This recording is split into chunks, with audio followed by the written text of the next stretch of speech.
नमस्कार दोस्तों, स्वागत है आपका आपके अपने चैनल आरपीएससी एग्जाम्स पाठशाला में।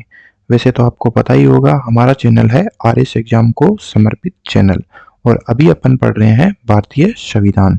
भारतीय संविधान ने अभी तक अपन ने पढ़ लिया है भारतीय संविधान के निर्माण की पृष्ठभूमि। उसके बाद अपन ने पढ़ा था भारतीय संविधान का निर्माण, उसके बाद अपन ने पढ़ा था भारतीय संविधान की विशेषताएं और उसके बाद अपन ने पढ़ा था भारतीय संविधान का संशोधन। आज अपना टॉपिक है संविधान का मूल ढांचा। वैसे तो अपन आरएस एग्जाम के मेंस के थर्ड पेपर का ये एक टॉपिक है, लेकिन भारतीय संविधान में से बहुत सारे क्वेश्चन बहुत सारी ही प्रतियोगी परीक्षाओं में पूछे जाते हैं। अतः ये टॉपिक उन सभी लोगों के लिए उपयोगी होगा जो किसी न किसी प्रतियोगी परीक्षा की तैयारी कर रहे हैं और भारतीय संविधान पढ़ रहे हैं। तो चलिए शुरू करते हैं। अगर आपको ये वीडियो पसंद आए तो इसे लाइक कीजिए और ऐसे ही ज्ञानवर्धक वीडियो के लिए प्लीज आरपीएससी एग्जाम्स पाठशाला को सब्सक्राइब कीजिए। तो चलिए शुरू करते हैं। दोस्तों, संविधान का मूल ढांचा। अब संविधान का मूल ढांचा नाम का शब्द आपको एक बात समझनी है कि संविधान के मूल ढांचा नाम का शब्द संविधान निर्माताओं ने नहीं गढ़ा है ना। ये संविधान का मूल ढांचा शब्द गढ़ा है सर्वोच्च न्यायालय ने और इसकी क्या ऐतिहासिक पृष्ठभूमि रही है वो अपन पढ़ेंगे इसी वीडियो में आगे। इसको बोला जाता है basic structure of the constitution. ठीक है, संविधान के मूल ढांचे को बोला जाता है basic structure of the constitution. Basic structure of the constitution समझने के लिए हमें सबसे पहले समझना होगा आर्टिकल 13। अब आप मुझे बताओगे आर्टिकल 13 भारतीय संविधान के कौन से भाग में आता है? अपन ने पढ़ा है ना पहले, भारतीय संविधान का तीसरा भाग जिसमें क्या है, मूल अधिकार, जो कहां से कहां तक है, आर्टिकल 12 से लेकर 35 तक है ना। उसमें क्या है, भारतीय संविधान भारतीय लोगों के मूल अधिकार। ठीक है, तो अभी आर्टिकल 13 उसी भाग 3 का पार्ट है। ठीक है, तो इसमें कुल 4 क्लोज है, 13A, 13(1), 13(2), मतलब 13(1), 13(2), 13(3) और 13(4). ठीक है, उसमें से संविधान का मूल ढांचा समझने के लिए हमें इसके 2 क्लोज यानी कि 13(2) और 13(4) आने बहुत जरूरी है। तो चलिए देखते हैं आर्टिकल 13 क्या है। देखिए आर्टिकल 13 में मैंने आपको पहले ही बता दिया 4 क्लोज है। तो सेकंड क्लोज क्या है, देखिए आर्टिकल 13(2), राज्य ऐसी कोई विधि नहीं बनाएगा, राज्य ऐसी कोई विधि नहीं बनाएगा जो, अब यहाँ पर जो राज्य शब्द है ना, जो राज्य शब्द है वो किसकी ओर इंगित करता है, भारत की सरकार के, भारत की सरकार के। ठीक है, ये स्टेट वाला राज्य मत समझ लेना इसको, अपना जो राजस्थान हरियाणा ये वो वाला स्टेट नहीं है, ये है जो रूल करता है उसके लिए। राज्य ऐसी कोई विधि नहीं बनाएगा जो इस भाग द्वारा प्रदत्त अधिकारों को छीनती है। ठीक है, इस भाग द्वारा का मतलब है संविधान का भाग 3 यानी कि आर्टिकल 12 से 35। तो राज्य ऐसी कोई विधि नहीं बनाएगा जो इस भाग द्वारा प्रदत्त अधिकारों को छीनती है या न्यून करती है। यानी कि हमारा आर्टिकल 13(2) ये बोलता है, आर्टिकल 13 का पैरा 2 ये बोलता है कि स्टेट ऐसी कोई कानून नहीं बनाएगा जो मूल अधिकारों को क्या करती है, या तो छीनती है या उनको कम करती है। ठीक है, साफ साफ लिखा हुआ है। आगे देखते हैं, और इस खंड के उल्लंघन में बनाई गई प्रत्येक विधि, ये विधि शब्द याद रखना आगे बहुत काम आने वाला है। विधि या कानून एक ही चीज है ना। और इस खंड के उल्लंघन में बनाई गई प्रत्येक विधि उल्लंघन की सीमा तक उल्लंघन की सीमा तक शून्य होगी। तो देखिए अब इसका क्या मतलब है। अब आर्टिकल 13 सिंपली अगर आपको सिंपल भाषा में कहूं तो आर्टिकल 13 ये बोलता है कि अगर राज्य ऐसा कोई विधि या कानून बनाता है जो मूल अधिकारों को या तो कम करते हैं या उसको पूर्णतः खत्म करते हैं, तो ऐसी विधि उल्लंघन की सीमा यानी कि ऐसी विधि जो बनेगी उसमें जो भी प्रावधान होगा ना उसको नल एंड वॉइड यानी उसको रद्द माना जाएगा। यानी कि संसद को ऐसा कानून बनाने की शक्ति नहीं है। किसके तहत? अनुच्छेद 13(2) के तहत। ठीक है। अब ये एक बात तो क्लियर होगी कि भी मूल अधिकारों को चेंज नहीं कर सकता कौन? राज्य। ठीक है। अब दूसरा देखिए, अनुच्छेद 13(4) यानी कि अनुच्छेद 13 का क्लोज 4। अब इसमें क्या लिखा हुआ देखो, इस अनुच्छेद की कोई बात, यानी कि इस अनुच्छेद में जितनी भी बातें लिखी गई है अनुच्छेद 368 के अंतर्गत। आप बताओ आर्टिकल 368 क्या है? पिछले वीडियो में खूब बातें करी अपन ने इसकी। ये क्या है? संविधान संशोधन। संविधान संशोधन के बारे में लिखा गया है इसमें। तो ये आर्टिकल 13(4) ये बोलता है इस अनुच्छेद की कोई बात अनुच्छेद 368 के अधीन किए गए संविधान के किसी संशोधन को लागू नहीं होगी। यानी कि आर्टिकल 13 का पैरा 4 ये बोलता है कि अगर अनुच्छेद 368 के अंतर्गत राज्य कोई संवैधानिक संशोधन करता है, ठीक है, तो उसमें आर्टिकल 13 की कोई भी बात लागू नहीं होगी। तो देखिए दो चीजें होगी।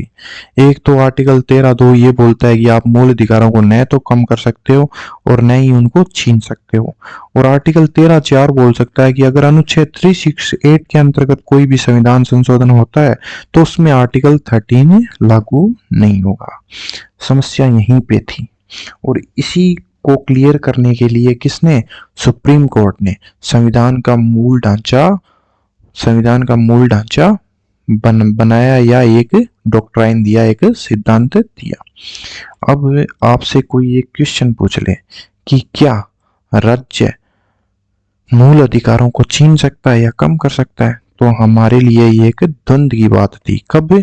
26 जनवरी 1950 को, जब अपना संविधान लागू हुआ था। लेकिन इसका समाधान जल्दी निकल गया। इसका समाधान जल्दी निकल गया। वो देखिए कैसे निकला।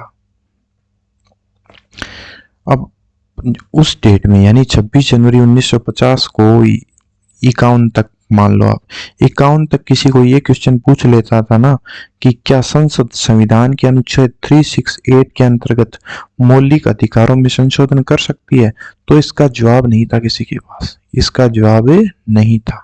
आप बता सकते हो? इन दोनों पैरा को पढ़ के बता सकते हो इस सवाल का जवाब? नहीं बता सकते, क्योंकि ये एक दूसरे के विरुद्ध है। ये तो बोलता है कि मौलिक अधिकारों को कम नहीं कर सकते, और इस 13(4) में बोला गया है कि 368 के अंतर्गत कोई भी संविधान संशोधन करो तो उसमें आर्टिकल 13 लागू नहीं होगा। ठीक है, तो अब चलते हैं आगे। अब देखो इसका समाधान कब हुआ? 1951 में। 1951 में ऐसा क्या हुआ कि इसका समाधान हो गया? 1951 में एक केस था, उसका नाम था शंकरी प्रसाद बनाम भारतीय संघ। ठीक है, शंकरी प्रसाद बनाम भारतीय संघ। इसमें इस क्वेश्चन का आंसर दिया गया। इस क्वेश्चन का आंसर दिया गया। तो क्या था केस, देखते हैं। संविधान के पहले संशोधन अधिनियम, यानी संविधान का पहला संशोधन हुआ कब? 1951 में संपत्ति के अधिकार में कमी की गई। ठीक है, अब ये शंकरी प्रसाद बनाम भारतीय संघ में क्या इंपॉर्टेंट है कि संविधान के पहले संशोधन अधिनियम में संपत्ति के अधिकार में कमी की गई। अब कमी की गई तो शंकरी प्रसाद जी ने क्या किया कि इसके विरुद्ध न्यायालय चले गए कि मूल अधिकारों को कैसे कम कर सकते हैं, क्योंकि आर्टिकल 13(2) में लिखा गया है कि मूल अधिकार तो कम कर ही नहीं सकते। तो ये चले गए न्यायालय। अब क्या हुआ देखो, न्यायालय जाने के बाद इस मामले में पहले संशोधन अधिनियम की संवैधानिक वैधता को चुनौती दी गई। यानी कि इस मामले में, शंकरी प्रसाद मामले में जो पहला संविधान संशोधन हुआ, ठीक है, कब? 1951 में, उसकी संवैधानिक वैधता को चुनौती दी गई। ठीक है, अब ये चुनौती दे दी तो फिर क्या हुआ उसके आगे देखते हैं। सुप्रीम कोर्ट ने, अब सुप्रीम कोर्ट, पहले तो सरकार ने एक क्या करा देखो, सरकार एक संशोधन अधिनियम ले आई। कौन सा? संविधान का पहला संशोधन अधिनियम। उसमें क्या किया गया? संपत्ति के अधिकार में कमी कर दी गई। ठीक है, तो फिर शंकरी प्रसाद जी कहाँ चले गए? न्यायालय में। न्यायालय में उन्होंने क्या बोला कि बोला पहला संविधान संशोधन अधिनियम है ना, ये संवैधानिक रूप से वैध नहीं है, संवैधानिक रूप से वैध नहीं है, तो मैं इसको चुनौती देता हूं। तो फिर न्यायालय ने अपना फैसला सुनाया। न्यायालय का फैसला क्या है वो देखते हैं। सुप्रीम कोर्ट ने फैसला सुनाया कि अनुच्छेद 368 के तहत, किसके तहत? अनुच्छेद 368 के तहत संविधान में संशोधन करने की शक्ति संविधान में संशोधन करने की संसद की शक्ति मौलिक अधिकारों में संशोधन करने की शक्ति भी शामिल है। यानी कि संसद ने बोल दिया कि आर्टिकल 368 के अंतर्गत, किसके अंतर्गत है? आर्टिकल 368 के अंतर्गत संसद को यह शक्ति है कि मौलिक अधिकार में संशोधन भी कर सकती है और मौलिक अधिकारों को चेंज भी कर सकती है, यानी कि खत्म भी कर सकती है। ठीक है, तो फिर देखते हैं आगे क्या हुआ। अब इसका इन्होंने क्लेरिफिकेशन दिया, किसने? न्यायालय ने। क्या क्लेरिफिकेशन दिया? अनुच्छेद 13 में मैंने आपको बोला था ना थोड़ी देर पहले कि वो जो विधि शब्द है उसको ध्यान रखना, तो वो विधि शब्द यहाँ काम आएगा। देखो, अनुच्छेद 13 में विधि शब्द में केवल सामान्य कानून शामिल है। ठीक है, अनुच्छेद 13 के विधि शब्द में केवल सामान्य कानून शामिल है, न कि संवैधानिक संशोधन अधिनियम। अब न्यायालय ने इसका पहला तो क्लेरिफिकेशन ये दिया कि संसद को संविधान के अनुच्छेद 368 के अंतर्गत मौलिक अधिकारों में संशोधन करने की शक्ति है। ठीक है, पहली बात। दूसरा, इसका क्लेरिफिकेशन क्या दिया कि विधि शब्द, अनुच्छेद 13 में विधि शब्द में केवल सामान्य कानून शामिल है, न कि संवैधानिक संशोधन अधिनियम। तो इसको आर्टिकल 13 को देख ही लेते हैं। देखो, आर्टिकल 13 में ये रहा विधि शब्द, तो इसमें साफ साफ लिखा है कि 13 में सामान्य कानून लागू होंगे, संवैधानिक संशोधन लागू नहीं होगा। देखो लिखा हुआ आर्टिकल 13 के पैरा 4 में, इस अनुच्छेद की कोई बात अनुच्छेद 368 के अधीन किए गए संवैधानिक संशोधन को लागू नहीं होगी। तो इसी आधार पर किसने? न्यायालय ने फैसला दे दिया कि संसद चाहे तो मौलिक अधिकारों को कम कर सकती है, छीन सकती है, दोनों ही काम कर सकती है। और ये संसद को शक्ति कौन देता है? खुद संविधान देता है। किसके तहत देता है? आर्टिकल 13 4 के अंतर्गत। ठीक है, अब फिर कहानी यही नहीं खत्म होती है, आगे देखते हैं। इसलिए संसद संवैधानिक संशोधन अधिनियम बनाकर, अब न्यायालय और उसको क्लेरिफाई कर रहा है, इसलिए संसद संवैधानिक संशोधन अधिनियम बनाकर किसी भी मौलिक अधिकार को कम कर सकती है या छीन सकती है। ठीक है, तो संवैधानिक संशोधन अधिनियम बनाकर संसद क्या कर सकती है? मूल अधिकारों को छीन भी सकती है और कम भी कर सकती है। ऐसा कानून अनुच्छेद 13 के तहत शून्य नहीं होगा। यानी कि 368 के अंतर्गत संसद अगर मूल अधिकारों को कम करती है या छीनती है तो अनुच्छेद 13 के तहत न्यून नहीं होगा, क्योंकि वो जो विधि शब्द है ना, वो विधि शब्द सामान्य विधियों के लिए है, संवैधानिक संशोधन अधिनियम के तहत नहीं है। ऐसा कौन बोला? ऐसा बोला सुप्रीम कोर्ट ऑफ इंडिया। और संविधान का आखिर व्याख्याकार कौन है? सुप्रीम कोर्ट ही है। तो यहाँ पे बात खत्म हो गई। तो क्या हुआ? अब इस क्वेश्चन का आप जवाब दीजिए। क्वेश्चन क्या है? क्या संसद संविधान के अनुच्छेद 368 के अंतर्गत मौलिक अधिकारों में संशोधन कर सकती है? तो इसका आंसर था हाँ। कब से कब तक? 1951 से लेकर 1966 तक। 1966 तक ही क्यों? आप ये सवाल जरूर पूछोगे, 1966 तक ही क्यों? 1966 तक इसलिए क्योंकि गोलकनाथ जी का विद्रोह हो गया इस पे। ठीक है, वो क्या है वो देखते हैं। तो हमारी जर्नी यहाँ शुरू हुई थी आर्टिकल 13 से। आर्टिकल 13 में 2 क्लोज थे, रिवीजन कर लेते हैं थोड़ा सा। 2 क्लोज में पहला क्लोज ये बोलता है कि आर्टिकल 13 का दूसरा क्लोज ये बोलता है कि कोई विधि ऐसी नहीं बनाएगा राज्य जो मूल अधिकारों को छीनती है और कम करती है। और आर्टिकल 13(4) में बोला गया था कि आर्टिकल 368 के अंतर्गत बनाया गया कोई भी संविधान संशोधन पे ये लागू नहीं होगा। कौन? आर्टिकल 13। उसके बाद हमारे सामने क्वेश्चन आया कि संसद मौलिक अधिकारों को कम कर सकती है, संशोधन कर सकती है, तो इसका आंसर हमारे पास नहीं था। कब? 1950 में। लेकिन 1951 में न्यायालय ने स्पष्ट कर दिया अपने केस में, शंकरी प्रसाद मामले में, कि मौलिक अधिकारों में संसद संशोधन कर सकती है। किसके तहत? आर्टिकल 368 के तहत। फिर आगे अपन ने देखा कि अब हमारे पास इस क्वेश्चन का जवाब आ गया। क्या? संसद संविधान के अनुच्छेद 368 के अंतर्गत मौलिक अधिकारों में संशोधन कर सकती है। अब देखते हैं आगे। अब देखो, गोलकनाथ बनाम पंजाब सरकार, ठीक है। अब एक केस और आया और वो बोलते हैं ना, सब कुछ पलट गया, सब कुछ पलट गया। कैसे पलट गया देखते हैं। गोलकनाथ मामले में क्या हुआ? इसमें 17वें संविधान संशोधन अधिनियम 1964। पहली बात तो ये ऑब्जेक्टिव टाइप से पूछा जा सकता है कि गोलकनाथ मामले में किसको चुनौती दी गई?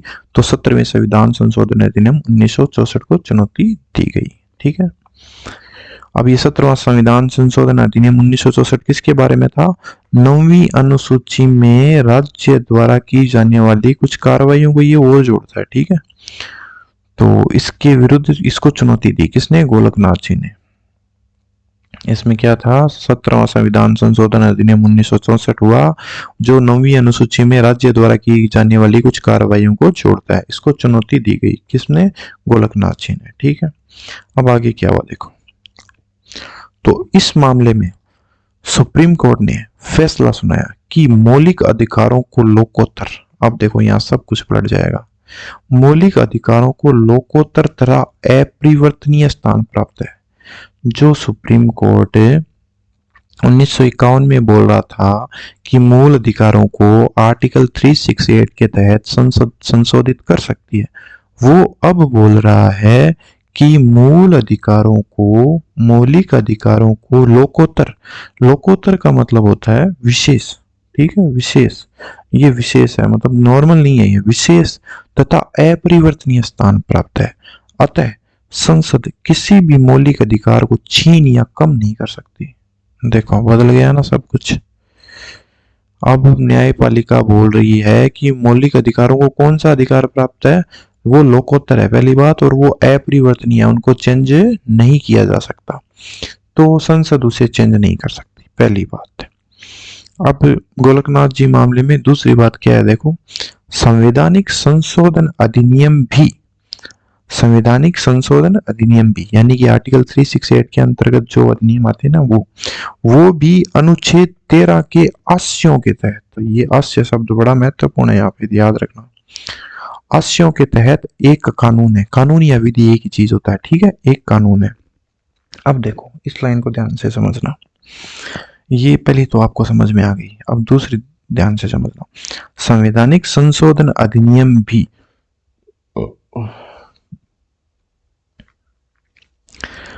संवैधानिक संशोधन अधिनियम भी अनुच्छेद 13 के आशयों के अंतर्गत एक कानून है और इसलिए किसी भी मौलिक अधिकार का उल्लंघन करने में सक्षम नहीं है, ठीक है।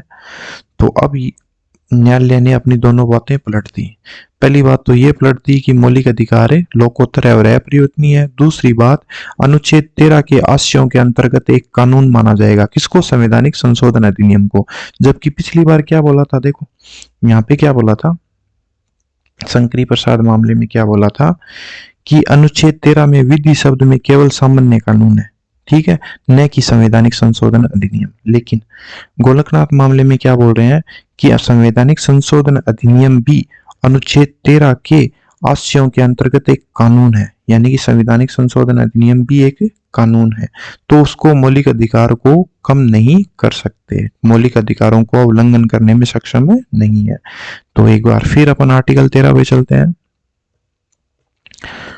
तो अब सुप्रीम कोर्ट बोला कि संविधान, ये जो विधि शब्द है ना, इस विधि के अंतर्गत संवैधानिक संशोधन अधिनियम भी आते हैं, इसलिए मूल अधिकारों का उल्लंघन नहीं किया जा सकता, यानी कि अब संविधान के भाग 3 में संशोधन नहीं किया जा सकता, ठीक है। तो अब पूरा मामला चेंज हो गया। अब संसद बोली कि मूल अधिकारों में कोई भी चेंज नहीं किया जा सकता, और आर्टिकल 13 के आशयों के तहत संवैधानिक संशोधन अधिनियम भी एक कानून है। अब आपसे कोई ये सवाल पूछ ले कि क्या संसद, अब मतलब 1967 से 1972 तक, बात फिर पलटेगी, देखते रहो, अभी पिक्चर खत्म नहीं हुई है।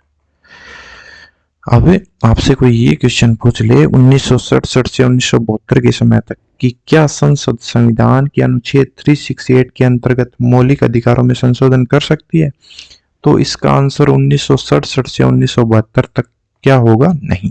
ठीक है, जबकि 1951 से 66 तक क्या था, हाँ। और अब गोलकनाथ जी के केस के बाद क्या हो गया, 1967 से 72 तक है ना। अब देखो, एक बार हाँ हो गई, एक बार ना होगी, फिर दोबारा चेंज होगा। ठीक है, वो कैसे होगा देखते हैं। अब देखो, अब हमारे अब संसद की प्रतिक्रिया, ये मैंने थोड़ा सा गलत लिख दिया है, संसद की प्रतिक्रिया नहीं है, ये सरकार की प्रतिक्रिया है। उस टाइम जो सरकार थी ना, उसकी प्रतिक्रिया है, तो इसको आपको सरकार की प्रतिक्रिया पढ़ो, सरकार की प्रतिक्रिया। अब प्रतिक्रिया क्या थी, देखो गोलकनाथ मामले में संसद ने क्या बोला था, बता सकते हो आप? चलो वहीं चलते हैं।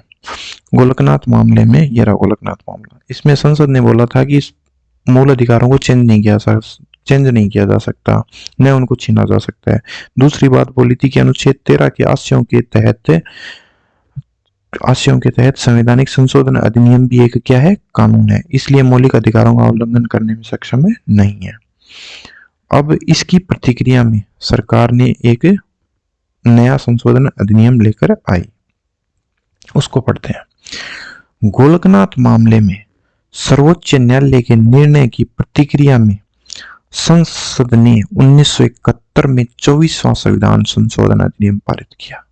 यानी कि जो गोलकनाथ मामले में निर्णय आया था ना 1967 में, उसकी प्रतिक्रिया में 24वां संविधान संशोधन अधिनियम में लाया गया। कौन सा 24वां, कब आया, 1971 में। ठीक है, जिसमें निम्नलिखित प्रावधान किए गए। अब ये जो 24वां संविधान संशोधन अधिनियम आया, उसके प्रावधान क्या है देखते हैं।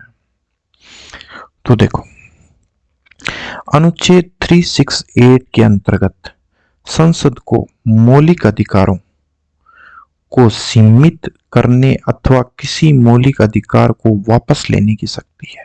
ठीक है, अब संविधान संशोधन अधिनियम लाया गया, कौन सा, 24वां। ठीक है, उसमें क्या बोला गया कि अनुच्छेद 368 के अंतर्गत संसद को मौलिक अधिकारों को सीमित करने अथवा मौलिक अधिकारों को वापस लेने की शक्ति है। ठीक है, ठीक उसका उल्टा बोल दिया।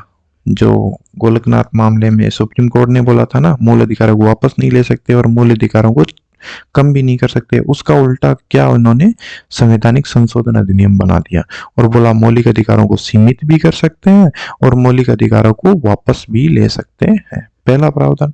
दूसरा क्या था, ऐसा अधिनियम अनुच्छेद 13 के आशयों के तहत एक कानून नहीं माना जाएगा। देखो, ठीक उसका उल्टा। यानी कि गोलकनाथ मामले में क्या बोला था, चलो वहीं देख लेते हैं। ये रहा गोलकनाथ मामला। गोलकनाथ मामले में दो बातें बोली थी कि मौलिक अधिकारों को चेंज नहीं कर सकते। दूसरा, अनुच्छेद 13 के आशयों के अंतर्गत संवैधानिक संशोधन अधिनियम भी एक क्या है, कानून है। इसका ठीक उल्टा इन्होंने 24वां संविधान संशोधन बना दिया। पहले तो ये बोला गया कि 368 के अंतर्गत संसद को मौलिक अधिकारों को सीमित अथवा मौलिक अधिकारों को वापस लेने की शक्ति है, और दूसरा ये बोला गया कि ऐसा अधिनियम अनुच्छेद 13 के आशयों के अंतर्गत एक कानून नहीं माना जाएगा। ठीक है, तो ये कुल मिला के वार थी, कोल्ड वार जिसको बोलते हैं ना, वो चल रहा था, शीत युद्ध। तो न्यायालय बोल रहा है मूल अधिकारों को चेंज नहीं कर सकते, संसद बोल सकती है कर सकते हैं। तो फाइनली क्या निर्णय आया, फाइनली कुछ निर्णय नहीं आया। फाइनल निर्णय आया 1973 में, जिसमें ये शब्द गढ़ा गया, मूल ढांचा, ये सिद्धांत बना, एक basic structure of the constitution. ठीक है, बेसिक स्ट्रक्चर का डॉक्ट्राइन भी बोला जाता है। कब आया, 1973 में। अब देखते हैं क्या हुआ। अब ये केस कौन सा है? केशवानंद भारती बनाम केरल सरकार। केशवानंद भारती बनाम केरल सरकार। इसी केस में मूल संरचना सिद्धांत का शुरुआत हुई। तो देखते हैं क्या है इसमें। इस मामले में सर्वोच्च न्यायालय ने गोलकनाथ मामले में अपने निर्णय को प्रत्यादिष्ट कर दिया। देखो, दोबारा न्यायालय ने अपना निर्णय चेंज कर दिया। ठीक है, पहले तो शंकरी प्रसाद मामले में क्या बोला था, चलो देखते हैं क्या बोला था। ये शंकरी प्रसाद मामला था, इसमें क्या बोला था सुप्रीम कोर्ट ने कि मौलिक अधिकारों में संशोधन करने की शक्ति शामिल है। ठीक है, मूल अधिकारों को चेंज किया जा सकता है। फिर गोलकनाथ मामले में क्या बोला, मूल अधिकारों को चेंज नहीं किया जा सकता। अब देखो, अब केशवानंद भारती मामले में फिर क्या बोला, गोलकनाथ मामले में अपने निर्णय को चेंज कर दिया। वो बोलते हैं ना, जज्बात ही बदल गए सारे, पूरा ही चेंज कर दिया। प्रतिष्ठित करने का मतलब है पूर्ण रूप से उलट देना। तो ओवर रूल कर दिया अपने निर्णय को और कहा कि संसद मौलिक अधिकारों को, संसद क्या करती है, मौलिक अधिकारों को सीमित कर सकती है। न्यायालय खुद ये बात बोल रहा है, संसद क्या कर सकती है, मौलिक अधिकारों को सीमित कर सकती है। कौन से मामले में? केशवानंद भारती मामले में। अथवा किसी मौलिक अधिकार को वापस ले सकती है, यानी किसी मौलिक अधिकार को पूर्णतः खत्म भी कर सकती है। ये बात खुद सर्वोच्च न्यायालय बोल रहा है। फिर और क्या बोला, अब यहां पर आता है अपना इस टॉपिक की मेन बात, बेसिक स्ट्रक्चर डॉक्ट्राइन। ठीक है, ये क्या है देखो। साथ ही सर्वोच्च न्यायालय ने एक नया सिद्धांत, सर्वोच्च न्यायालय ने क्या दिया, नया सिद्धांत दिया। उस सिद्धांत का नाम क्या था, मूल संरचना का सिद्धांत, बेसिक स्ट्रक्चर डॉक्ट्राइन। ठीक है, बेसिक स्ट्रक्चर डॉक्ट्राइन क्या था देखते हैं। तो इसमें क्या था देखते हैं। साथ ही सर्वोच्च न्यायालय ने एक नया सिद्धांत दिया मूल संरचना का। इसके अनुसार अनुच्छेद 368 के अंतर्गत, किसके अंतर्गत, अनुच्छेद 368 के अंतर्गत संसद के संवैधानिक अधिकार उसे संविधान की मूल संरचना को बदलने की शक्ति नहीं देते हैं। एक नया ही सिद्धांत आ गया। इसमें ऐसा नहीं बोला कि मूल अधिकारों को चेंज कर सकते हैं कि नहीं कर सकते, मूल कर्तव्यों को चेंज कर सकते हैं कि नहीं कर सकते, या कुछ भी। इसमें सीधा सीधा ये बोला गया कि संसद को एक सीमित शक्ति दी गई है, उस शक्ति के तहत संविधान की मूल संरचना को बदलने की शक्ति नहीं है। ठीक है, संसद को संविधान की मूल संरचना को बदलने की शक्ति नहीं है। अब ये मूल संरचना क्या थी वो आगे आएगा। इसका अर्थ यह हुआ कि संसद वैसे मौलिक अधिकारों को सीमित या वापस नहीं कर सकती जो संविधान की मूल संरचना से जुड़े हों। अब एक नया ही सिस्टम आ गया। देखो, अभी तक तो ये चल रहा था कि मूल अधिकारों को चेंज कर सकते हैं या नहीं कर सकते हैं। तो शंकरी प्रसाद मामले में बोला कि मूल अधिकारों को चेंज कर सकते हैं या खत्म कर सकते हैं, और गोलकनाथ मामले में बोला नहीं कर सकते, न तो खत्म ही कर सकते हैं न न्यून कर सकते हैं। और केशवानंद भारती मामले में क्या बोल रहे हैं कि मौलिक अधिकारों को सीमित या वापस नहीं ले सकते हैं जो संविधान की मूल संरचना से जुड़े हो। ठीक है, बाकियों को कर सकते हैं। तो अब एक नया सिद्धांत आ गया हमारे पास, बेसिक स्ट्रक्चर डॉक्ट्राइन या मूल संरचना सिद्धांत। इसके तहत संसद मौलिक अधिकारों में संशोधन तो कर सकती है, लेकिन किस सीमा तक, उन मौलिक अधिकारों को सीमित कर सकती है जो मूल संरचना से न जुड़े हो, और जो मूल संरचना से जुड़े हैं उनको सीमित नहीं कर सकती, उनको चेंज नहीं कर सकती। ये क्या सिद्धांत है, मूल संरचना का सिद्धांत है। मूल संरचना के सिद्धांत का मतलब यही है कि संविधान की जो मूल संरचना है उसको चेंज नहीं किया जा सकता। अब ये मूल संरचना क्या है वो वीडियो के अंत में पता चलेगा आपको। तो चलिए देखते हैं आगे। अब हमारे पास एक नया केस आया, इंदिरा नेहरू गांधी बनाम राजनारायण। ठीक है, इसमें पुनः संविधान ने बताया मूल संरचना सिद्धांत के बारे में, थोड़ा सा पुनः उसकी पुष्टि की गई। तो देखते हैं ये क्या है। 39वें संविधान संशोधन में, कौन सा संविधान संशोधन, आप देखो इनमें ऑब्जेक्टिव क्वेश्चन भी बन जाएंगे। वैसे तो अपन आरएस मेंस के लिए तैयारी कर रहे हैं इसमें सब्जेक्टिव टाइप के लिए, लेकिन इसमें ऑब्जेक्टिव टाइप के बहुत सारे क्वेश्चन बनेंगे। तो इंदिरा नेहरू गांधी बनाम राजनारायण। 39वें संविधान संशोधन में प्रधानमंत्री एवं लोकसभा अध्यक्ष से संबंधित चुनावी विवादों को सभी न्यायालयों के क्षेत्रगत अधिकार से बाहर कर दिया। अब यहाँ तो संसद ने हद ही कर दी। संसद ने बोला कि न्यायालयों का कोई क्षेत्राधिकार नहीं है। किस मामले में?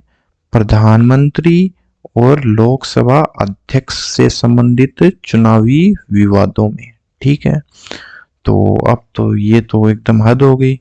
अपन ने देखा था संविधान की विशेषता में क्या था, न्यायिक पुनरीक्षण, तो वो तो खत्म ही हो गया। इसमें न्यायपालिका का कोई सरकार का भाग ही नहीं रही, लोकतंत्र का भाग ही नहीं रही। तो क्या हुआ देखते हैं। इस प्रावधान, अब संसद क्या करेगी बताओ? ऐसे प्रावधान को रद्द कर देती है संसद, जो असंवैधानिक होता है। और हुआ भी यही। इस प्रावधान को न्यायालय द्वारा रद्द कर दिया गया और संविधान के मूलभूत ढांचे के सिद्धांत की सर्वोच्च न्यायालय द्वारा पुनः पुष्टि की गई। ठीक है, पुनः पुष्टि यानी दोबारा जोर लगाकर कहा गया। और न्यायालय ने कहा कि यह प्रावधान संविधान की संशोधनकारी शक्ति से बाहर है। ठीक है, न्यायालय ने बोल दिया कि आप ऐसा नहीं कर सकते, ऐसा संशोधन कर ही नहीं सकते जो संविधान की मूल संरचना को ही बिगाड़ देता है, क्योंकि यह संविधान के मूलभूत ढांचे को बदलता है। यानी कि 39वें संविधान संशोधन के उस प्रावधान को रद्द कर दिया गया जो प्रधानमंत्री एवं लोकसभा अध्यक्ष से संबंधित चुनावी विवादों को सभी न्यायालयों के क्षेत्राधिकार से बाहर करता है। और क्या तर्क दिया गया कि ये संविधान की मूल संरचना के विरुद्ध है, इसलिए हम इसको रद्द करते हैं और ये संसद की संशोधनकारी शक्ति से बाहर है। ठीक है, अभी अपना मूल संरचना सिद्धांत खत्म नहीं हुआ, अभी और आगे चलेगा ये। चलो देखते हैं 42वां संविधान संशोधन। अभी तक आपने क्या देखा अपने कार्यक्रम में कि पहले तो संसद कुछ करती है और उसकी प्रतिक्रिया में न्यायालय कुछ बोलता है, फिर दोबारा संसद कुछ करती है और उसकी प्रतिक्रिया में न्यायालय कुछ करता है। तो अभी भी वही होने वाला है। देखो, अब न्यायालय ने ये मानने से इनकार कर दिया कि हम लोग न्यायिक पुनरीक्षण करेंगे, और संसद बोलेगी नहीं करेंगे। तो क्या आया 42वां संविधान संशोधन। ये संविधान संशोधन में इतने सारे प्रावधान थे ना कि इसको मिनी कॉन्स्टिट्यूशन कहा जाता। ये बात तो आपको पता ही होगी मेरे हिसाब से, है ना। तो 42वें संविधान संशोधन में क्या हुआ देखते हैं। देखो, मूल संरचना सिद्धांत की प्रतिक्रिया में संसद ने 42वां संविधान संशोधन अधिनियम पारित कर दिया। अब जब बेसिक स्ट्रक्चर डॉक्ट्राइन लेके आई कौन? न्यायपालिका। कब? केशवानंद भारती मामले में। और दोबारा उसको बोला था 39वें संविधान संशोधन को रद्द करने के बारे में। तो उसकी प्रतिक्रिया में संसद ने 42वां संविधान संशोधन अधिनियम में पारित कर दिया। अब इस 42वें संविधान संशोधन अधिनियम में एक दो प्रावधान ऐसे थे जो संविधान के मूल ढांचे के बिल्कुल विरुद्ध थे। वो क्या थे देखते हैं। इस अधिनियम में अनुच्छेद 368 को संशोधित कर यह घोषित किया कि संसद की विधायी शक्तियों की कोई सीमा ही नहीं है। यानी कि संसद बोलने लगी कि हम कोई भी संविधान संशोधन कर सकते हैं, हमारी कोई सीमा नहीं है। ठीक है, और किसी भी संविधान संशोधन को न्यायालय में चुनौती नहीं दी जा सकती है। यानी कि संसद बोली न्यायिक पुनरीक्षण के लिए हमारे पास कोई प्रावधान नहीं है, किसी भी संविधान संशोधन को न्यायालय में चुनौती नहीं दी जा सकती। यानी कि संसद को सर्वोच्च बना दिया, लेकिन हमारे यहाँ संविधान सर्वोच्च होता है, फिर चाहे वो मौलिक अधिकार भी क्यों नहीं हो। यानी कि संसद ने अगर कोई संविधान संशोधन अधिनियम पारित कर दिया तो उसको न्यायालय में चुनौती नहीं दी जा सकती, पहली बात। दूसरी बात, जोर देकर कहा कि चाहे वो मूल अधिकार से संबंधित भी क्यों न हो। अब अभी तक जो होता है वही आगे होगा। संसद ने रूल पास किया और न्यायालय उसको रद्द कर देगा, और इसमें भी यही हुआ। क्या हुआ देखते हैं। अभी अपने पास आया मिनर्वा मील मामला। ठीक है, ये जो हुआ 1980 में इसमें क्या हुआ, इस मामले में उपरोक्त प्रावधान को अमान्य घोषित कर दिया। अभी तक तो करती आई है, वैसे ही कर दिया न्यायालय ने। किस मामले में उपरोक्त, उपरोक्त का मतलब यही जो प्रावधान है ना, न्यायालय में चुनौती नहीं दी जा सकती संवैधानिक संशोधन अधिनियम को, 42वें संविधान संशोधन अधिनियम को, कि उस प्रावधान को अमान्य घोषित कर दिया, क्योंकि इसमें न्यायिक समीक्षा के लिए कोई स्थान नहीं था, जो कि संविधान की मूल विशेषता है। यानी कि संविधान की मूल ढांचा और मूल विशेषता को तो खत्म कर ही नहीं सकते अपन, ये तो संसद ने एक सिद्धांत दे दिया था, और 42वां संविधान संशोधन इस पे चोट करता है, इसलिए 42वें संविधान संशोधन को, इस प्रावधान को रद्द कर दिया न्यायालय ने। फिर न्यायालय बोला, अनुच्छेद 368 से संबंधित इस मूल संरचना के सिद्धांत को इस मामले पर लागू करते हुए न्यायालय ने व्यवस्था दी। अब न्यायालय ने कहा बहुत हो गया, अब हम इसका पूरा क्लेरिफिकेशन देंगे कि मूल संरचना सिद्धांत क्या है और संसद की संशोधनकारी शक्ति कितनी सीमा तक सीमित है। तो न्यायालय क्या बोला, देखो रद्द कर दिया, और बोला न्यायालय कि चूंकि संविधान ने संसद को सीमित संशोधन शक्ति दी है, यानी कि जो संशोधनकारी शक्तियां है ना वो सीमित है, उनकी सीमाएं बांधी है संविधान ने, ऐसा कोई संशोधन नहीं, ऐसे हर कोई सा संशोधन नहीं कर सकती संसद। इसलिए इस शक्ति का उपयोग करते हुए संसद इसे चरम अथवा निरंकुश सीमा तक नहीं बढ़ा सकती। ठीक है, तो न्यायालय बोला कि जो संवैधानिक संशोधन की जो शक्ति संसद को मिली है ना, तो संसद को वो सीमित है, वो असीमित नहीं है, तो उसको ऐसी सीमा तक नहीं बढ़ाया जा सकता जो चरम हो या निरंकुश हो। ठीक है, पहली बात तो ये बोली। दूसरी बोली कि सीमित संसद की संशोधनकारी शक्ति संविधान की मूल विशेषताओं में एक है, यानी कि संविधान की मूल विशेषताओं में एक ही है कि सीमित संसद, सीमित का मतलब है सीमाएं हैं संसद की संशोधन शक्ति संविधान की मूल विशेषताओं में से एक है, अतः इस शक्ति की सीमाबद्धता को नष्ट नहीं किया जा सकता। ठीक है, दूसरे शब्दों में अनुच्छेद 368 के अंतर्गत अपनी संशोधनकारी शक्ति को विस्तारित करे संविधान को रद्द अथवा इसकी मूल विशेषताओं को नष्ट नहीं किया जा सकता, यानी कि संसद ऐसा संविधान संशोधन नहीं ला सकती जो संविधान की मूल भावना या मूल विशेषता को या मूल संरचना को ही बदल दे। ठीक है, ऐसा कोर्ट ने कहा, किस मामले में, मिनर्वा मिल मामले में। और फिर वापस इसकी पुष्टि कब हुई, वामनराव मामले में। पुनः वामनराव मामले में सर्वोच्च न्यायालय ने मूल संरचना के सिद्धांत को मानते हुए स्पष्ट किया कि यह 24 अप्रैल 1973 के बाद अधिनियमित संविधान संशोधनों पर लागू होगा। अब देखो वामनराव मामले में क्या हुआ कि संसद ने एक क्लेरिफिकेशन दे दिया कि ये जो मूल संरचना का सिद्धांत है ना, ये कब से लागू होगा, ये लागू होगा 24 अप्रैल 1973 से। 24 अप्रैल 1973 कौन सी डेट थी, केशवानंद भारती का जो फैसला आया था ना, उससे ठीक एक दिन बाद जो भी संविधान संशोधन होगा उस पे ये लागू होगा। कौन सा, बेसिक स्ट्रक्चर डॉक्ट्राइन या मूल संरचना सिद्धांत। ठीक है, तो यहाँ पर अपने संविधान की मूल संरचना से संबंधित सिद्धांत तो होता है खत्म। अब इस सिद्धांत तो अपन ने पढ़ लिया क्या था, लेकिन इसमें जो मूल ढांचे में क्या क्या विषय आते हैं उसको अपन ने नहीं देखा, वो देखेंगे अभी अपन आगे। अब देखो बहुत सारे उतार चढ़ाव है इस फैसले में। मूल संरचना के तत्व, ठीक है, अब मूल संरचना किए जा रहे हैं। मूल संरचना क्या है ये पता ही नहीं है, वो पता चलेगी अब। वर्तमान में क्या पोजीशन है, अपन ने देखा कि 1951 से 66 तक स्थिति अलग थी। उस टाइम मौलिक अधिकारों को संशोधित किया जा सकता था। 66 से 72 तक स्थिति अलग थी, उस टाइम तक संशोधन नहीं किया जा सकता था मूल अधिकारों में। फिर 73 में कुछ अलग ही हो गई, उसमें कुछ सीमाएं बना दी कि मूल अधिकारों को चेंज तो किया जा सकता है, लेकिन उन मूल अधिकारों को चेंज नहीं किया जा सकता जो मूल संरचना से जुड़े हुए हैं।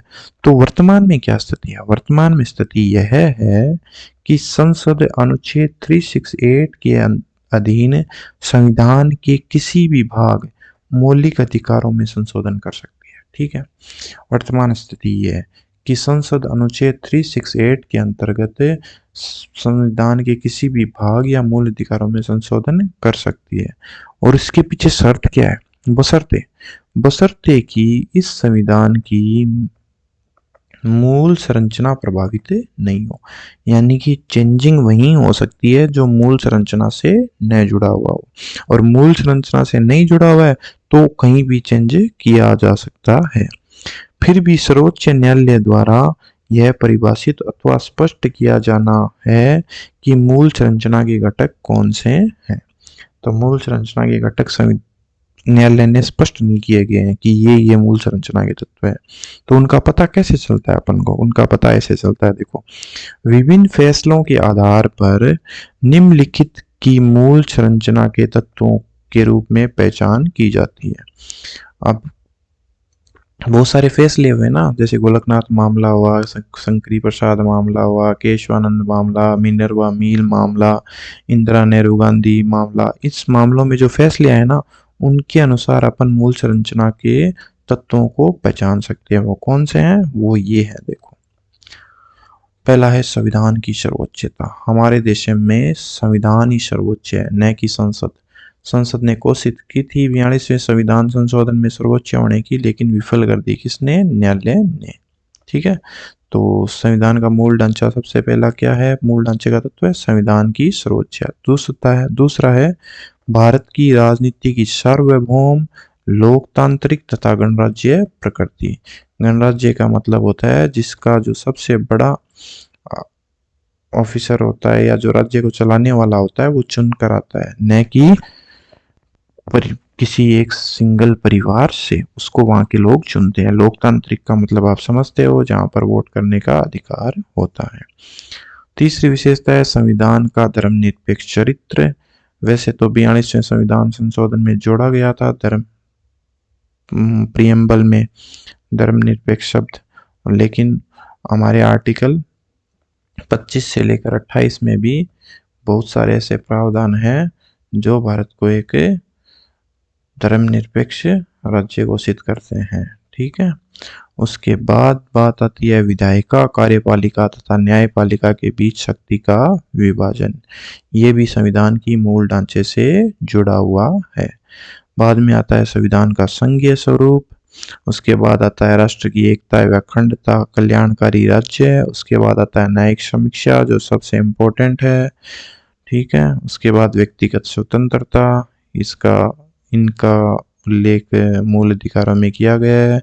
उसकी गरिमा, संसदीय प्रणाली और कानून का शासन, मौलिक अधिकारों तथा नीति निर्देशक सिद्धांतों के बीच सौहार्द और संतुलन, समत्व का सिद्धांत, स्वतंत्र एवं निष्पक्ष चुनाव, न्यायपालिका की स्वतंत्रता, संविधान संशोधन की सीमित शक्ति, इसके बारे में तो अपन बहुत पढ़ चुके हैं, न्याय तक प्रभावकारी पहुंच, मौलिक अधिकारों के आधारभूत सिद्धांत, अनुच्छेद 32, 136, 141, 142 के अंतर्गत सर्वोच्च न्यायालय को प्राप्त शक्तियां, यानी कि सर्वोच्च न्यायालय और उच्च न्यायालय को जो प्राप्त शक्तियां ना, वो भी संविधान की मूल ढांचे से संबंधित है। इस प्रकार ये सारे विषय आते हैं संविधान की मूल ढांचे से संबंधित। ठीक है, अगर आपको ये वीडियो पसंद आया है तो प्लीज़ इसको लाइक कीजिए, और ऐसे ही ज्ञानवर्धक वीडियो के लिए हमारे चैनल को सब्सक्राइब कीजिए। धन्यवाद। जय हिंद।